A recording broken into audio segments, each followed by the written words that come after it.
Kinundina ng Malacanang ang ulat na may sinadyang iniwang blanko sa ilang bahagi ng 2025 national budget.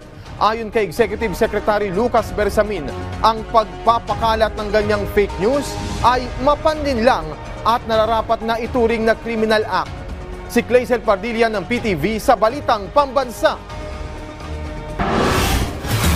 Pinalaga ng Malacanang ang paratang ni dating Pangulong Rodrigo Duterte na blanko ang ilang bahagi ng isinabatas na 2025 national budget na nilagdaan ni Pangulong Ferdinand R. Marcos Jr. Inalmahan ni Executive Secretary Lucas Bersamin ang pagpapakalat ng fake news o maling impormasyon ni Duterte na malisyoso at dapat anyang kondenahin bilang kriminal na gawain. Sinabi ni Duterte na sinadya umanong iwang blanko ang ilang parte ng pambansang pondo para gawing blankong tseke na maaring punan sa hinaharap. Pinabulaanan niya ng Malacanang at iginiit na walang pahina sa pambansang pondo na iniwan bago ito lagdaan at gawing batas. Masusian niyang pinag-aralan ng Kongreso at ng Department of Budget and Management ang higit 4,000 pahina ng 2025 national budget. Maingat anyang sinuri ang bawat detalye